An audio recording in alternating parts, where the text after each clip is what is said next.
আর শ্যামলী দুই বান্ধবী। তাদের দুজনের শ্বশুর বাড়ি পাশাপাশি ছিল, তাই তারা আগের মতোই আনন্দ করে দিন কাটাচ্ছে। এমনই একদিন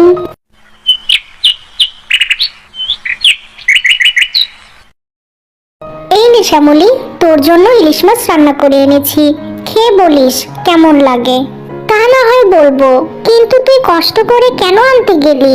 তোর শ্বশুর শাশুড়ি খেত, আমি কি ওদের জন্য না রেখেই নিয়ে এসেছি? তুই আমার একমাত্র বান্ধবী, তার উপর গর্ভবতী। এই অবস্থায় তো নিজের রান্না এতটা ভালো লাগে না, তাই আমি রান্না করে নিয়ে আসলাম। এখনই যদি আমি তোর পাশে না থাকি তো কখন থাকবো বল? হয়েছে রে, আর বলতে হবে না। তুই যে আমার এতটা খেয়াল রাখিস এটা ভেবেই অনেক ভালো লাগে। এখন আয়, ঘরের ভেতরে আয়। আরে না, এখন আমি বসতে পারবো না। তুই কি আকাশের কথা ভুলে গেছিস? ওকে ঘুম পাড়িয়ে রেখে এসেছি, উঠলেই খাওয়াতে হবে। ও, আমার সোনাটার কথা তো সত্যিই মনে নেই। আচ্ছা তুই তাড়াতাড়ি যা, পরে আমার বাবাটাকে নিয়ে আসিস। ঠিক আছে, তুই সাবধানে থাকিস কেমন? আমি পরে আসবো।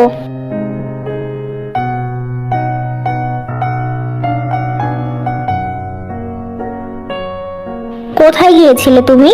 কখন থেকে আকাশ ঘুম থেকে উঠে কাঁদছে? ওইদিকে তো একটু খেয়াল রাখতে পারো নাকি? আসলে মা, আমি একটু শ্যামলীদের বাড়িতে গিয়েছিলাম। তা আপনি ওকে একটু কোলে নেননি কেন মা?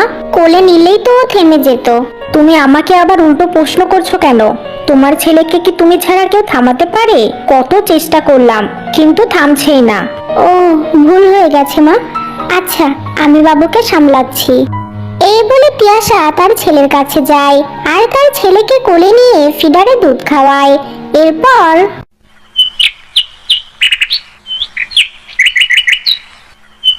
মা, আজকে কি রান্না করব? ঘরে তো তেমন মাছ মাংস নেই। তাহলে আর কি করবে? সবজি বাগান থেকে কিছু সবজি এনে রান্না করো, আজ সবজি ভাতই খাবো। ঠিক আছে মা, তাহলে আমি বেগুন আর সিম তুলে নিয়ে আসি। এই বলে তিয়াশা তাদের সবজি বাগানে যায় আর সেখান থেকে সবজি তুলে নিয়ে এসে রান্না করতে লাগে।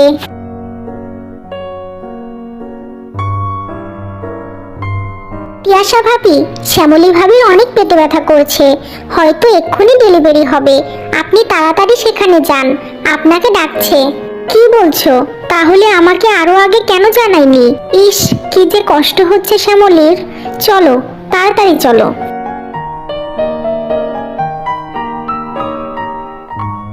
মা, আপনি একটু রান্নাঘরে বসুন, আমি শ্যামলীর কাছে যাচ্ছি। ওর নাকি পেটে ব্যথা করছে। ঠিক আছে, তুমি যাও, আমি রান্না করে আকাশকে দেখে রাখবো। এরপর তিয়াশা তাড়াতাড়ি করে শ্যামলীর বাড়ি যায়। ভাই, শ্যামলী কোথায়? ওকে দেখছি না যে। ও ঘরে আছে, ডাক্তার ওকে দেখছে, কিন্তু আমি কিছুই বুঝতে পারছি না সে কখন ওকে নিয়ে গেছে। আপনি চিন্তা করবেন না ভাই, কিছুক্ষণ অপেক্ষা করুন। যদি কোনো ভালো খবর না পাই তো শ্যামলীকে হাসপাতালে নিয়ে যাব। এভাবেই তারা কথা বলতে থাকে। বেশ কিছুক্ষণ পর ডাক্তার একটা বাচ্চাকে নিয়ে বাইরে আসে। এই দেখুন রাহুল সাহেব, আপনার কি সুন্দর একটা মেয়ে হয়েছে, একদম আপনার মতো দেখতে। আপনাকে অনেক ধন্যবাদ ডাক্তার আপা, আমি ভাবতেও পারিনি এত তাড়াতাড়ি ডেলিভারিটা হয়ে যাবে। দিন, আমার রাজকন্যাকে আমার কোলে দিন, প্রাণ ভরে একটু দেখি। এরপর ডাক্তার রাহুলের মেয়েকে তার কোলে দেয় এবং রাহুল তার মেয়েকে অনেক আদর করতে থাকে। শ্যামলী, তোর এখন কেমন লাগছে রে? কিছু কি খাবি? খিদে পেয়েছে? না রে, আমি এখন কিছু খাবো না। তুই এত উতলা হোস না তো। আগে বল, আমার মেয়েকে কোলে নিয়েছিলি তো? না, এখনো সেই সৌভাগ্য হয়নি, কারণ মেয়ের বাবাই তো আদর করে শেষ করতে পারছে না, তো আমি কি করে সুযোগ পাবো বল? ওহ, আমি খুবই দুঃখিত, আসলে আমি বুঝতে পারিনি আপা, মেয়েকে দেখে আমি সব কিছু ভুলে গিয়েছি। নিন, ওকে কোলে নিন। না না ভাই, আপনিই রাখুন, আমি তো ওকে কোলে নেবই। আচ্ছা শোন শ্যামলী, তোর কিছু লাগলে আমাকে বলিস। এখন আমি একটু বাড়ি যাচ্ছি, আকাশ অনেকক্ষণ কিছু খায়নি, ও হয়তো কাঁদছে। আমি কিছুক্ষণ পরে আবার আসবো। আচ্ছা, তুই যা, আর আসার সময় আমার বাবাটাকে নিয়ে আসিস।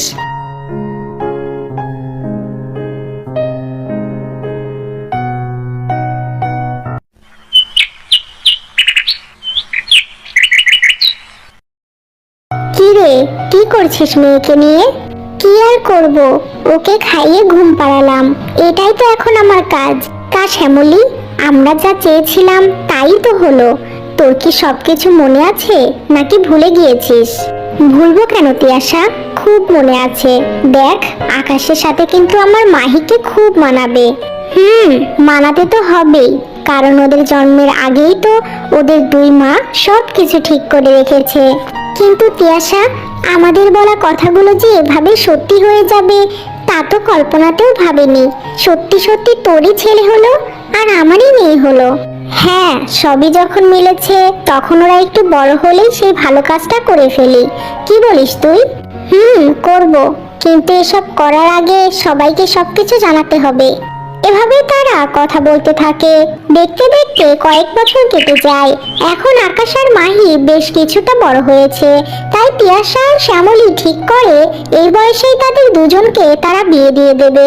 তাই এই বিষয়ে তাদের পরিবারের সাথে কথা বলে। এরপর সবাই রাজি হয়ে গেছে। তিয়াশা, তোর কি খবর? কেউ আবার বাধা দেয়নি তো? না, কেউ বাধা দেয়নি, সবাই রাজি। কিন্তু আমার শাশুড়ি শুধু বলল যে ওরা ছোট, তাই তোমাদের ইচ্ছেটাকে ওদের ঘাড়ে চাপিয়ে দিও না। তখন আমিও বলে দিয়েছি যে আমাদের ছেলে মেয়েরা বড় হয়ে তাদের মায়েদের ইচ্ছেটাকে ওরা পূর্ণতা দেবে, এটা আমাদের বিশ্বাস। তাই আপনারা নিশ্চিন্তে থাকুন। ও, ভালোই বলেছিস। তাহলে চল তাড়াতাড়ি ওদের বিয়েটা দিয়ে ফেলি। এরপর কিছুদিনের মধ্যেই মাহি আর আকাশের বিয়ে দিয়ে দেয়।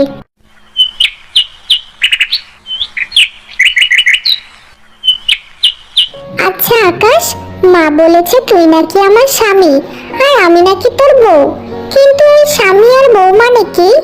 আমার মনে হয় স্বামী মানে বন্ধু আর বউ মানে বান্ধবী।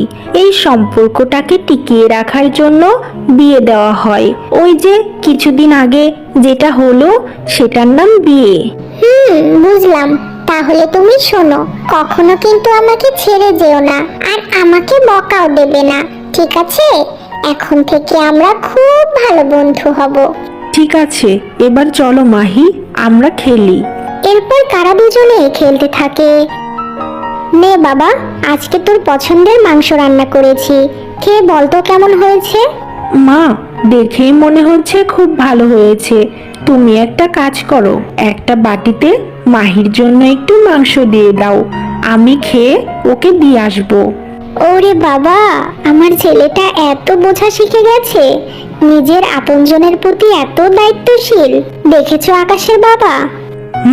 দেখলামই তো। শোনো আকাশ, সব সময় মাহির প্রতি এমন ভাবে খেয়াল রাখবে, কেমন? আচ্ছা বাবা, আমি সব সময়ই খেয়াল রাখার চেষ্টা করব। মা, ইলিশ মাছটা খুব মজা হয়েছে। তুমি কয়েক পিস মাছ একটা বক্সে ভরে দাও, আমি আকাশের জন্য নিয়ে যাব। আচ্ছা মা, তুমি খাওয়া শেষ করো, আমি ভরে দিচ্ছি।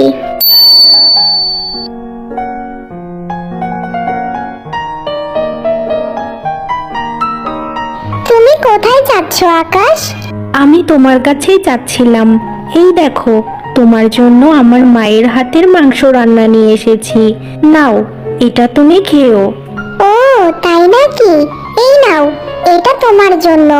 আমার মা আজকে ইলিশ মাছ রান্না করেছে, খুব মজা হয়েছে, তুমিও এটা খেও।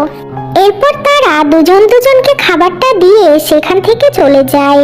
এভাবেই ছোটবেলা থেকে আকাশ আর মাহি দুজন দুজনকে খেয়াল রাখতে শুরু করে। এটা দেখে তাদের বাবা মায়েরা খুবই খুশি ছিল। এমন ভাবেই কেটে যায় আরো কয়েক বছর। এখন আকাশ আর মাহি কলেজে পড়ে। তারা দুজনেই বেশ বড় হয়েছে, নিজের ভালো মন্দ তারা বোঝে। এমনই একদিন, আচ্ছা মাহি, একটা কথা বলতো, তুই প্রতিদিন কলেজে আকাশ ভাইয়ের সাথে যাওয়া আসা করিস কেন? তোর সাথে আকাশ ভাইয়ার কি সম্পর্ক? তোকে তো আগেই বলেছি, আকাশের বাড়ি আর আমাদের বাড়ি পাশাপাশি। ওর সাথে আমার ছোটবেলা থেকেই বন্ধুত্ব, তাই ওর সঙ্গেই বেশি থাকি। না রে, আমার এমনটা মনে হয় না। আচ্ছা মাহি, আমিও তো তোর বান্ধবী, আমাকে বিশ্বাস করে কিছু বলা যায় না? বল না, তোদের মধ্যে কি প্রেম ভালোবাসা আছে? ঠিক আছে, শোন তাহলে, কিন্তু একটা কথা মনে রাখবি, এই কথা যেন কলেজের কেউ না জানে। আসলে আকাশের সাথে আমার অনেক ছোটবেলাতেই বিয়ে হয়েছে। আমরা দুজনের স্বামী স্ত্রী, তাই ও আমার প্রতি এত দায়িত্বশীল, বুঝলি? ও আচ্ছা, এই ব্যাপার। তোরা এই বিয়েটা মেনে নিয়েছিস? শুনেছি ছোটবেলাতে বিয়ে হলে নাকি বড় হয়ে মানতে চায় না। তোদের দুজনের মধ্যে এমন কিছু হয়নি? না রে, আমাদের মাঝে এমন কিচ্ছু নেই। আমরা আমাদের ভাগ্যটাকে মেনে নিয়েছি। আর আমাদের এই বিষয়টা বেশ ভালোই লাগে। কয়জনেরই বা ছোটবেলাতে বিয়ে হয় বল? তা অবশ্য ঠিক বলেছিস। তোরা সবার থেকে আলাদা। দোয়া করি তোরা সব সময় এমনই হাসি খুশি থাক। আর নিশ্চয়ই তোদের আবার অনুষ্ঠান করে বিয়ে হবে। এবার কিন্তু আমাকে দাওয়াত করিস, আমি মিস করতে চাই না। এভাবেই তারা কথা বলছিল, এমন সময় সেখানে আকাশ আসে। মাহি, চলো, বাড়ি যাবে না? হ্যাঁ যাব। আচ্ছা আখি, এবার আমি আসি, তুই বাড়ি যা, কাল আবার দেখা হবে।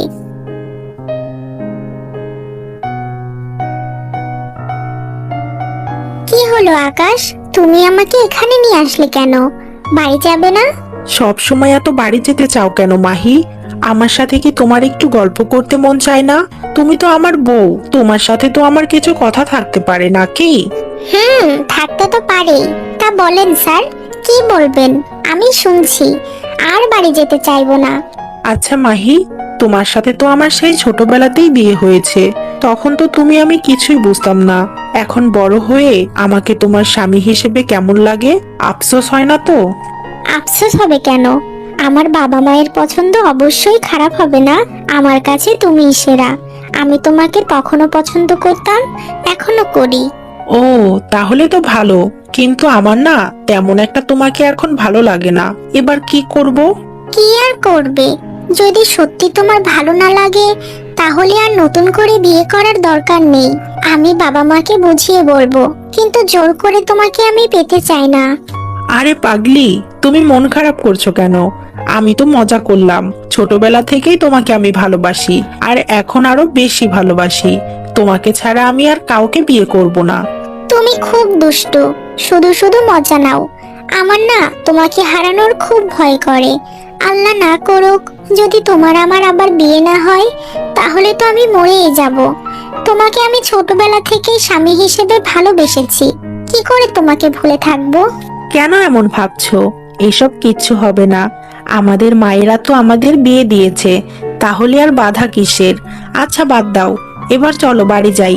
অনেক দেরি হয়ে গেল।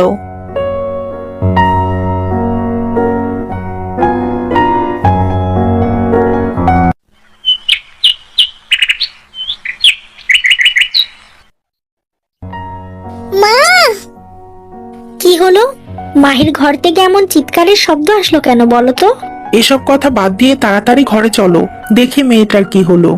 এরপর তারা মাহির ঘরে যায় আর দেখে মাহি বিদ্যুতের শক লেগে আছে। তাই মাহির বাবা তাড়াতাড়ি করে বিদ্যুৎ অফ করে দেয় এবং মাহিকে হাসপাতালে নিয়ে যায়। ডাক্তার আপা, আমার মেয়েটাকে বাঁচান। ওর বিদ্যুতের শক লেগে গেছে। ওকে ছাড়া যে আমি বাঁচবো না। আপনারা চিন্তা করবেন না, আমরা চেষ্টা করছি। কিন্তু একটা কথা আপনাদের জেনে রাখা ভালো, আপনাদের মেয়ের হাতের অবস্থা খুবই খারাপ, তাই তার হাতটা কাটতে হতে পারে। ডাক্তার আপা, আপনি যা ইচ্ছা করেন, কিন্তু আমাদের মেয়েটাকে বাঁচান। ওকে ছাড়া যে আমাদের জীবন অন্ধকার। ঠিক আছে, আপনারা এখানে অপেক্ষা করুন, আমি অপারেশন করে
মারে, তুই কেমন আছিস? তোর কি খুব খারাপ লাগছে? আমায় বল। মা, আমার একটু খারাপ লাগছে, বেশি না। তুমি কান্না করো না মা, তুমি কান্না করলে যে আরো কষ্ট হয় আমার। শ্যামলী, মাহির হাত কি কেটে ফেলা হয়েছে? হ্যাঁ তিয়াশা, ওর হাতের অবস্থা খুবই খারাপ ছিল, তাই ডাক্তার আমাদের জানিয়েই করেছে। ওর হাত থাকবে না এটা ভেবে আমার খুব কষ্ট লাগছিল, কিন্তু এখন ভালো লাগছে যে মাহির হাত না থাকলেও মেয়েটা সুস্থ আছে। হ্যাঁ ঠিক বলেছিস।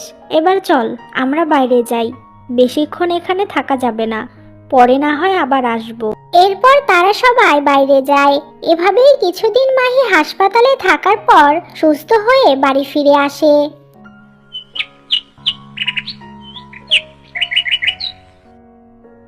মা, আমি মাহির কাছে যাচ্ছি, ওকে একটু দেখে আসি। এখন যেতে হবে না, অন্যদিন যাস। সকালে তো গিয়েছিলি, এত বারবার যাওয়ার কি দরকার? ওখানে তোর মা বাবা আছে। মা, এটা তুমি কি বলছো? মাহি আমার বিয়ে করা বউ, ওকে তো আমারই দেখে রাখতে হবে। এমনিতেই মেয়েটা খুব খারাপ পরিস্থিতিতে গিয়েছে, আমি ওর পাশে থাকলে একটু ভালো লাগবে। কিসের বউ? ছোটবেলায় মজার ছলে বিয়ে দিয়েছিলাম, সেটাকে বিয়ে বলে নাকি? কান খুলে শুনে নে আকাশ, ওই প্রতিবন্ধী মেয়েটাকে আমার ছেলের বউ বানাতে পারবো না, তাই তুই ওর কাছ থেকে দূরে থাক। এসব কি বলছো তুমি মা? মাহি তো জন্মগতভাবে প্রতিবন্ধী না, ওর একটা দুর্ঘটনায় হাতটা কেটে ফেলা হয়েছে, এটাকে প্রতিবন্ধী বলে না মা। ওটাকে কে বলে সেটা তোর কাছ থেকে আমার শিখতে হবে না। যা ঘরে যা, আর কখনো ওই মেয়েটার কাছে যাবি না। ওকে আজ থেকে ভুলে যা। আমি তোকে অন্য একটা মেয়ের সাথে বিয়ে দেব। কখনো না, আমি মাহিকে ছাড়া কাউকে বিয়ে করব না। তাতে যদি আমার সারা জীবন মাহির জন্য অপেক্ষা করতে হয় তবুও করব। ঠিক আছে, যদি তুই আমার কথা না শুনিস তাহলে আমার মরা মুখ দেখবি। আমাকে দাফন করে তারপরেই তুই ওই প্রতিবন্ধী মেয়েটাকে বিয়ে করিস।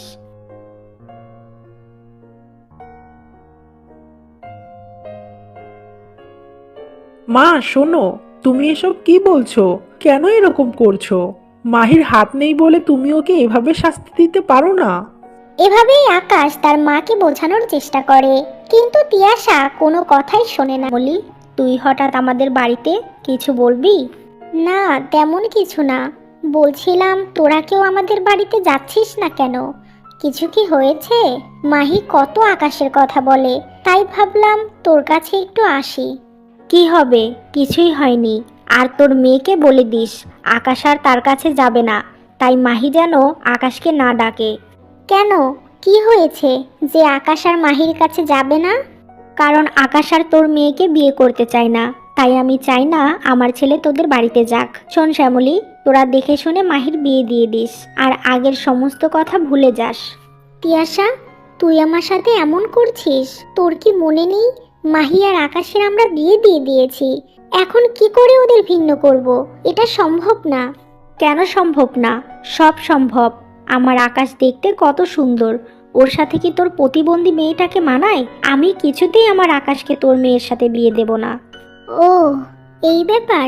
আচ্ছা, বিয়ে দিতে হবে না। আমার মেয়েটা কিন্তু জন্ম থেকে এমন ছিল না রে তিয়াশা, কিন্তু তুই আমার মেয়েটাকে খুব খারাপভাবে অপমান করলি। ঠিক আছে, তুই তোর ছেলেকে ভালো একটা মেয়ের সাথে বিয়ে দে। আর একটা কথা মনে রাখিস, আমার মেয়ের যতই হাত না থাকুক তবুও আমাদের কাছে সে প্রতিবন্ধী না। এই বলে কাঁদতে কাঁদতে শ্যামলী চলে যায়। আর বাড়ি গেলে মাহি তার মাকে কাঁদতে দেখে প্রশ্ন করে। তখন শ্যামলী সব কথা মাহিকে জানায়। মা, তোমার মেয়ের ভাগ্যে যা লেখা আছে তাই হবে। আমি চাই আকাশ অনেক ভালো থাক। ও তো আমাকে চায় না, তাই আমিও আর ওকে বিরক্ত করব না। কিন্তু ওকে ছাড়া আমার জীবনে আর কেউ আসবে না।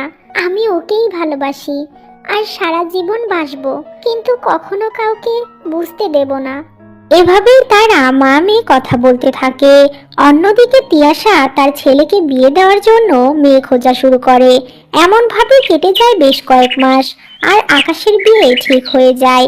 এরপর মা, আমার অনেক পেটে ব্যথা করছে, আমি মনে হয় আর বাঁচবো না। কি যন্ত্রণা করছে, আমাকে বাঁচাও মা। কি হলো হঠাৎ করে তোর? এমন করে পেট ব্যথা করছে কেন? কি খেয়েছিস? কিছুই খাইনি। আমার বেশ কিছুদিন হলো হালকা হালকা পেটে ব্যথা করছিল, কিন্তু এখন অনেক বেশি ব্যথা করছে। মা, আমাকে হাসপাতালে নিয়ে যাও মা, আমি আর পারছি না। এরপর তিয়াশা তার ছেলেকে হাসপাতালে নিয়ে যায়। ডাক্তার আপা, আমার ছেলের কি হয়েছে? ওর এমন পেট ব্যথা করছে কেন? আপনাকে যে কিভাবে বলি, এইটুকু ছেলের এত বড় সমস্যা, কিন্তু বলতে তো হবেই। আপনার ছেলের 2টা কিডনিতেই ইনফেকশন হয়েছে। এখন খুব তাড়াতাড়ি ওর কিডনি বদলাতে হবে, না হলে আর বাঁচাতে পারবো না। কি বলছেন? আমার ছেলের কিডনি নষ্ট হয়ে গেছে? হায় আল্লাহ, কেন এমন হলো? এখন আমি কি করব? আমারও একমাত্র ছেলে। এভাবে কাঁদবেন না, কাঁদলে আরো সময় নষ্ট হবে। যান, ঠান্ডা মাথায় কিডনির ব্যবস্থা করুন, তবেই সমাধান হবে। এরপর তিয়াশা বাড়িতে যায় আর অসহায়ের মতো কাঁদতে থাকে। এমন সময় সেখানে মাহি আর শ্যামলী আসে। আন্টি, আজকে আমার একটা কথা শোনেন প্লিজ আন্টি, দয়া করে আমাকে তাড়িয়ে দেবেন না। আমার এই দুঃখের সময় দয়া করে কষ্ট বাড়াতে এসো না। আমি এখন ভালো নেই, সেটা তো তোমরা খুব ভালোভাবে জানো। তাহলে আবার কেন এসেছো? আমি আপনার দুঃখ বাড়াতে আসিনি আন্টি, আপনি আমাকে হাসপাতালে নিয়ে চলুন। আমি আকাশকে কিডনি দেব, যদি বাঁচতে হয় তো আকাশকে নিয়েই বাঁচবো। আকাশের কিছু হলে যে আমিও বাঁচবো না, তাই চলেন আন্টি প্লিজ। সত্যি তুমি আমার ছেলেকে কিডনি দেবে? শ্যামলী, তুই কিছু বলবি না? আমি আর কি বলবো? আমার মেয়ের ভালোবাসার কাছে আমার আর কিছুই বলার নেই। তাই ও যেটা করতে চাইছে সেটা করুক। এরপর তিয়াশা তাদের হাসপাতালে নিয়ে যায় আর ডাক্তার সবকিছু চেক আপ করে মাহির একটা কিডনি আকাশকে দিয়ে দেয়। এরপর বেশ কিছুদিন কেটে যায় আর মাহি আর আকাশ দুজনেই সুস্থ হয়ে বাড়ি ফেরে। শ্যামলী, তুই আমাকে ক্ষমা করে দে রে বোন। আমি যে মানুষ চিনতে ভুল করেছি। মাহির থেকে যোগ্য বউ আকাশের অন্য কে হতে পারে? আমি মাহিকেই আমার ছেলের বউ বানাবো। শুনে খুব ভালো লাগছে তিয়াশা। ভেবেছিলাম আমার মেয়ের জীবন আর আমাদের দুজনের বন্ধুত্ব সারা জীবনের জন্য শেষ হয়ে যাবে, কিন্তু ওপরওয়ালা সেটা চায়নি, তাই আবারও সব ঠিক করে দিয়েছে। এরপর দুই পরিবার মিলে মাহি আর আকাশের ধুমধাম করে আবারও বিয়ে দেয়। বিয়ের পর মাহি আর আকাশ সুখে শান্তিতে সংসার করতে থাকে।